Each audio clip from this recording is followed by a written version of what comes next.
This is Coyote Creek, nestled in the heart of Silicon Valley in sunny San Jose, California. This creek is the home of the great Chinook salmon, as well as countless other phyla of wildlife. Or at least it should be. This once beautiful slice of nature in our bustling urban atmosphere has since fallen victim to the effects of overcrowding and careless dumping. The plastic you see here is not only harmful to the wildlife around it, but the plant life as well. If we take a closer look, there's an even more devastating material to be found here. These are called microplastics. Many of these creek inhabitants end up consuming the microplastics as they're attempting to feed. What we view as harmless litter may actually end up fatally injuring these animals by way of internal organ failure. We find a lot of plastics. Obviously, that's the big issue we're having with consumerism is all this excess packaging. We're always finding plastics, microplastics that are breaking down. We find a lot of textiles left over from encampments that are often, trapped under a lot of mud and water in the creeks and rivers. We find things that you also might imagine couldn't be of any use to someone living out there.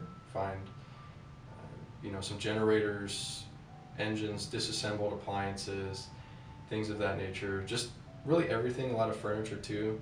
So there's kind of a clash between people who are living out there and the waste that's produced as a result of that, and then also just the dumping of either hazardous items or people just not wanting to pay to get rid of things such as furniture and mattresses. So those are the things that are striking to me whenever there's a cleanup, because there's so much of it. On a broader spectrum, the litter from these creeks rush plastic into the bay at an alarming rate. This trash infestation affects the creek systems throughout the entire Bay Area. While it's easy to point fingers at the homeless who build and reside in these encampments, there are other factors at play. If you have, as we do, 5,000 homeless people, but you only have 1,000 beds, which is what the situation is in Santa Clara County, you can't force a person to go out of the creek and then they're suddenly now living on Caltrans Freeway, because you basically solved one problem of trespassing on the creeks by forcing them to commit another crime and trespass on Caltrans property or trespass on city property. And according to the US Constitution, that's double jeopardy. You can't solve a crime by forcing a person to commit another crime. However, there is much we can do to combat these problems. Having an increased public awareness of just how consumerism has created all this pollution in our environment, and I think actually doing something about it is more important.